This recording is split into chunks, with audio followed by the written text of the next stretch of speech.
মারা যাচ্ছে, বন্যার পানিতে প্লাবিত হচ্ছে আমাদের ঘরবাড়ি, সেই মুহূর্ত পর্যন্ত তার মুখ দিয়ে বেরিয়েছে যে বন্যা হওয়া খারাপ নয়।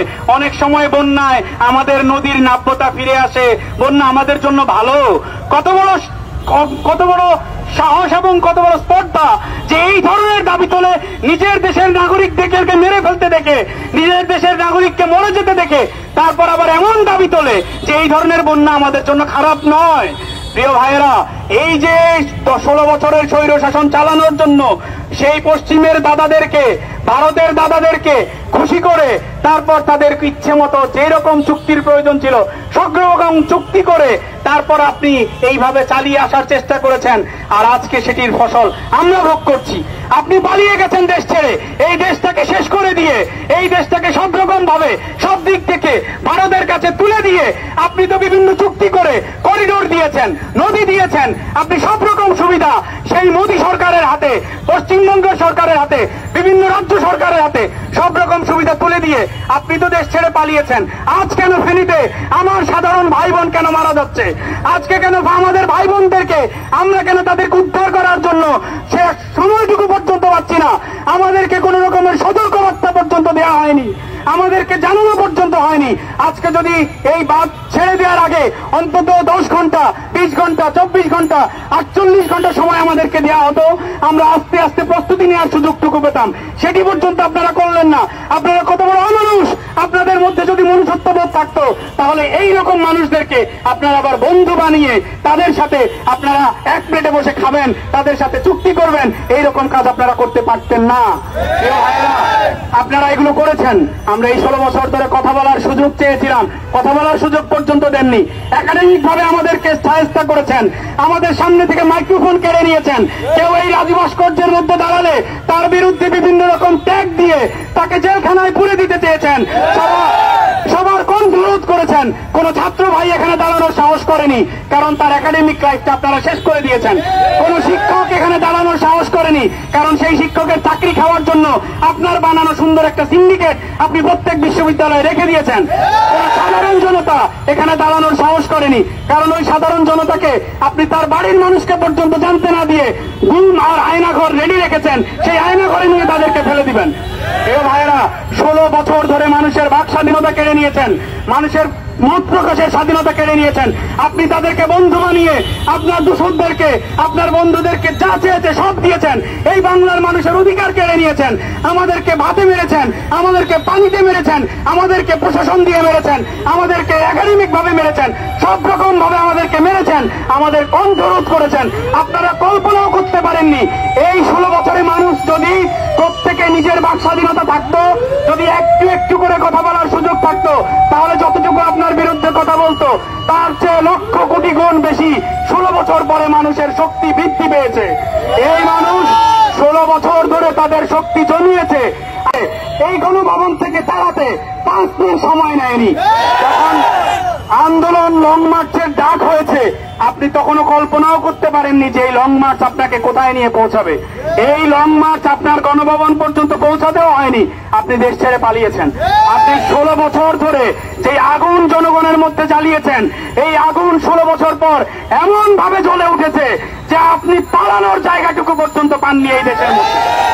সংগ্রামী ভাইয়েরা, ভারতের উদ্দেশ্যে বলবো, আপনারা এখনো যারা আমাদের প্রশাসনে, আমাদের মন্ত্রণালয়ে কিংবা বিভিন্ন চুক্তিগুলো যারা বাস্তবায়ন করছেন, এই চুক্তি বাস্তবায়নের জায়গায় যারা রয়েছেন, ভারতের সাথে যে সকল চুক্তি ইতিপূর্বে করা হয়েছে সব চুক্তি পুনরায় লিখতে হবে।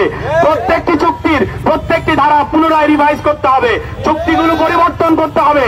জনগণের কল্যাণের কথা চিন্তা করে, বাংলাদেশের মানুষের কল্যাণের কথা চিন্তা করে ভারতের দাদাদেরকে আমাদের পিঠ দেখাতে হবে এবং বলতে হবে এই চুক্তি আর এই বাংলাদেশে চলবে না। এই চুক্তি বাংলার মানুষের কথা বলে না। 54 নদীর মতো আমাদের অভিন্ন নদী বন্টন চুক্তি হওয়ার কথা। আপনারা কোন নদীর সুন্দর চুক্তি আমাদের সাথে করেন না। আপনারা চুক্তি না করে আপনাদের ইচ্ছে মতো আপনারা নদীর পানি নিজেদের নদীগুলোতে নিয়ে রাখেন, আবার যখন দরকার হয় আপনারা রাতের আধারে বাঁধ খুলে দিয়ে এভাবেই আমরা তাদেরকে মারছি, আর আমরা আমাদের শক্তি, আমাদের আধিপত্যবাদ দেখাচ্ছি। প্রিয় ভাইরা, যারাই এই ভারতের সাথে নদী বন্টন চুক্তি নিয়ে কাজ করবে তাদেরকে মাথায় রাখতে হবে এই নদী বন্টন চুক্তির প্রত্যেকটি ধারা আমার দেশের মানুষের কল্যাণকে রিপ্রেজেন্ট করতে হবে। এই নদী বন্টন চুক্তির প্রত্যেকটি ধারা মাথায় রাখতে হবে। ফরাক্কায় বাঁধ দিয়ে তিস্তার চুক্তি না করে আমাদের যত মানুষকে বন্যার পানিতে প্লাবিত করেছেন প্রত্যেকটি জানের বদলা আপনাদেরকে দিতে হবে, প্রত্যেকটি জানের হিসাব আপনাদেরকে দিতে হবে। আজকে রাজু ভাস্কর্য থেকে স্পষ্ট করে বলে দিতে চাই, আজকে ফেনীর যে সকল সাধারণ মানুষ আজকে বাড়ি হারা হয়েছে, আজকে ঘর হারা হয়েছে, আজকে ছাদের উপরে দাঁড়িয়ে পর্যন্ত পানি থেকে বাঁচতে পারেনি, বন্যার পানিতে যাদের লাশ ভেসে আসছে, এই প্রত্যেকটি মানুষের মৃত্যুর জন্য, বাড়ি হারা হওয়ার জন্য, ঘর বাড়ি হারা হওয়ার জন্য, প্রত্যেকটি কাজের জন্য আপনাদেরকে জবাবদিহি করতে হবে। সেটি আমাদেরকে নিশ্চিত করতে হবে। আমাদের সরকারের কাছে আবেদন, যেন এই ভারতের সাথে যতগুলো চুক্তি হয় সবগুলো চুক্তিতে আমরা যেন তাদের চোখে চোখ রেখে কথা বলতে পারি, আমাদের যেন চোখ নিচে না থাকে। 16 বছর চোখ নামাতে নামাতে এখন তো ভারতের ভয়ের দিকে তাকাতেও আমাদের লোকদের ভয় হয়, এখন তো ভারতের পতাকার দিকে তাকাতেও লোকদের ভয় হয়। কিন্তু না, এই 16 বছরের পর বিপ্লব হয়েছে, মানুষ বিপ্লবের মাধ্যমে যে শক্তি দেখিয়েছে, এখন শুধু পতাকার দিকে তাকানো নয়, ভারত যদি বাংলাদেশের ভেতরে কোনো আধিপত্যবাদ বিস্তার করতে চায় মানুষ তাদের পতাকাও খামুচে ধরতে জানবে। বাংলাদেশের মানুষের সেই শক্তি হয়েছে। তারা আমাদেরকে নিয়ে মজা করছে যে বন্যা প্লাবিত হলে আমরা বলেছিলাম 7 সিস্টারকেও আমরা শান্তিতে থাকতে দেব না। তারা মজা করছে যে ত্রিপুরা দিয়ে বাঁধ ছেড়ে দিয়েছি, এখনই তো বাঁচতে পারছো না, ফারাক্কা খুলে দিলে তোমাদের কি হবে। তাদের উদ্দেশ্যে বলতে চাই, বাংলার মানুষের 16 কোটি মানুষের দেহে প্রাণ থাকতে যতদিন পর্যন্ত আমাদের দেহে প্রাণ আছে ততদিন পর্যন্ত আমরা বলে যাব, আমাদেরকে নিয়ে যদি তোমরা খেলতে চাও তোমাদের 7 সিস্টার্স আমরা শান্তিতে থাকতে দিব না, দিব না, দিব না। সংগ্রামী ভাইয়েরা, এই বিষয়গুলো আমাদেরকে মাথায় রাখতে হবে। এখন আর আমাদের কথা বলার কোনো সমস্যা নেই। এখন আপনাকে কেউ বাধা দিবে না, আপনাকে কেউ গ্রেফতার করতে আসবে না, আপনাকে কেউ আয়না ঘরের ভয় দেখাবে না। আপনি এখন সম্পূর্ণ নিরাপদ। আপনার যা ইচ্ছা হয় আপনি বলবেন, আপনি লিখবেন, আপনি কথা বলবেন। আমাদের মন্ত্রণালয়কে বলবো, মন্ত্রীদেরকে বলবো, উপদেষ্টাদেরকে বলবো এবং সরকারকে বলবো, যত রকম কাজ দ্বিপাক্ষিক যত কিছু ভারতের সাথে হবে সবকিছুতে জনগণের শতভাগ কল্যাণ এবং জনগণের অধিকার নিশ্চিত করে তারপর চুক্তিতে আপনারা স্বাক্ষর করবেন। অন্যথায় সেই চুক্তি বাংলার জনগণ আর মেনে নিবে না। সংগ্রামী ভাইয়েরা, সরকারের কাছে এই আকুল আবেদন জানিয়ে আজকের এই রাজু ভাস্কর্যের ময়দান থেকে আমরা যেই দাবি নিয়ে এখানে দাঁড়িয়েছি, ভারত সরকারের যে আধিপত্যবাদ সেটির বিরুদ্ধে, নদী বন্টন চুক্তি নিয়ে যেই চুক্তিগুলোতে আমাদের অধিকার দেওয়া হয়নি সেই চুক্তিতে আমাদের অধিকার ফিরিয়ে দেওয়ার জন্য, এবং আমরা নতুন করে চুক্তিগুলোকে পুনরায় লিখব।